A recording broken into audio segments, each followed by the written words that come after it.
మృత్యువుకు ప్రతి ఒక్కరూ భయపడతారు, కానీ జనన మరణాలు సృష్టి నియమాలు. విశ్వం యొక్క సమతుల్యతకు ఇది చాలా అవసరం. లేకపోతే మానవులు ఒకరిపై ఒకరు ఆధిపత్యం చెలాయిస్తారు. ఒకరోజు ఒక రాజు తన రాజ్యం వెలుపల ఒక చెట్టు కింద కూర్చున్న సన్యాసి వద్దకు వెళ్ళాడు. అతనిని కలిసి, ఓ స్వామి, నేను అమరత్వం పొందగలిగే మూలిక ఔషధం ఏదైనా ఉంటే దయచేసి నాకు తెలియజేయండి అని అడిగాడు. అప్పుడు ఆ సన్యాసి, ఓ రాజా, దయచేసి మీరు ఎదురుగా ఉన్న 2 పర్వతాలను దాటండి. అక్కడ మీకు ఒక అందమైన సరస్సు కనిపిస్తుంది. దాని నీరు తాగండి. మీరు అమరత్వం పొందుతారు అని చెప్పాడు.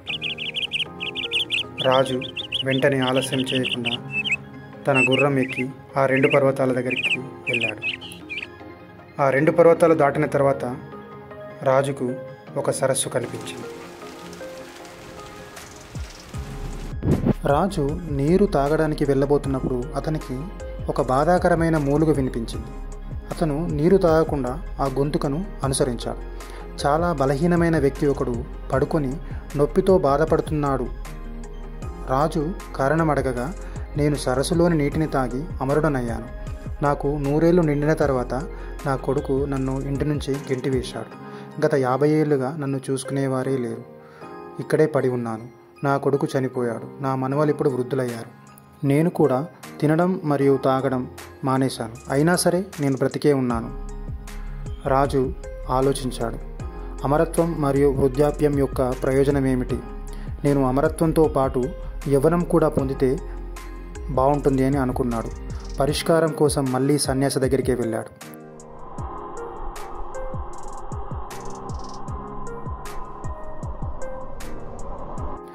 ఓ మహర్షి, నాకు అమరత్వంతో పాటు యవ్వనం కూడా లభించే మార్గం తెలపండి అని వేడుకున్నాడు. సన్యాసి అప్పుడు ఇలా అన్నాడు, ఓ రాజా, సరస్సు దాటిన తర్వాత మీకు మరొక పర్వతం కనిపిస్తుంది. దాన్ని కూడా దాటండి. అక్కడ మీకు పసుపు రంగు పండ్లతో నిండిన చెట్టు కనిపిస్తుంది. వాటిని ఒకటి తీసుకొని తినండి. మీరు అమరత్వంతో పాటు యవ్వనం కూడా పొందుతారు అని బదులిచ్చాడు. రాజు బయలుదేరి మరో పర్వతాన్ని దాటాడు. అక్కడ అతనికి పసుపు రంగు పండ్లతో నిండిన చెట్టు కనిపించింది.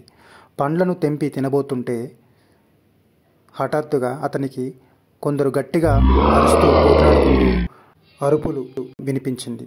ఇంత మారుమూల ప్రదేశంలో ఎవరు పోట్లాడుకుంటున్నారని ఆలోచించాడు. రాజు ఆ అరుపుల్ని అనుసరిస్తూ అటుగా వెళ్ళాడు.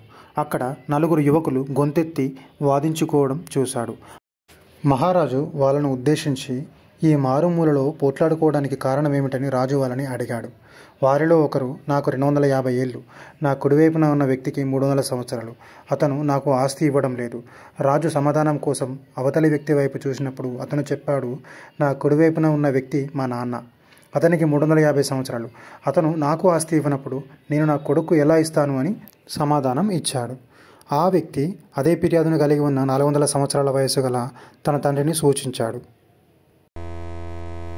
ఆస్తి కోసం మా అంతులేని పోరాటాలు చూసి తట్టుకోలేక మా గ్రామ ప్రజలు మమ్మల్ని ఆ గ్రామం నుండి వెళ్ళగొట్టారని వారందరూ రాజుతో చెప్పారు. రాజు దిగ్భ్రాంతికి గురై సన్యాసి దగ్గరికి తిరిగి వచ్చాడు. ఓ మహర్షి, మరణం యొక్క ప్రాముఖ్యతను నాకు తెలియజేసినందుకు మీకు ధన్యవాదాలు అన్నాడు. అప్పుడు ఆ సన్యాసి ఇలా బదులిచ్చాడు, మరణం ఉంది కాబట్టే ప్రపంచంలో ప్రేమ ఉంది. మరణాన్ని నివారించే బదులు మీ ప్రతిరోజు ప్రతిక్షణం సంతోషంగా జీవించండి. మిమ్మల్ని మీరు మార్చుకోండి. అప్పుడు ప్రపంచం మారుతుంది అని వివరించాడు. అలాగే మానవులు తమ జీవితాన్ని సంతోషంగా గడపడానికి ఒక 7 నియమాలని కూడా సూచించాడు. అందులో ఒకటి, మనం స్నానం చేసేటప్పుడు భగవంతుని నామాన్ని జపిస్తే అది తీర్థ స్నానం అవుతుంది. రెండవది, ఆహారం తినేటప్పుడు జపం చేస్తే అది ప్రసాదం అవుతుంది. మూడవది, నడిచేటప్పుడు జపిస్తే అది తీర్థయాత్ర అవుతుంది. నాలుగవది, ఆహారం వండేటప్పుడు మనం జపిస్తే అది మహాప్రసాదం అవుతుంది. నిద్రించేటప్పుడు జపిస్తే అది ధ్యాన నిద్రలా అవుతుంది. అలాగే పనిచేసేటప్పుడు జపిస్తే అది భక్తి అవుతుంది. 7, ఇంట్లో జపిస్తే దేవాలయం అవుతుంది అని సెలవిచ్చాడు. ఆ తర్వాత రాజు తిరిగి తన రాజ్యానికి వచ్చి సంతోషంగా జీవించాడు. అంతే ఫ్రెండ్స్, ఈ కథ మీకు ఎలా అనిపించింది? నచ్చితే లైక్ చేయండి, షేర్ చేయండి, సబ్స్క్రైబ్ చేయండి. Thank you so much.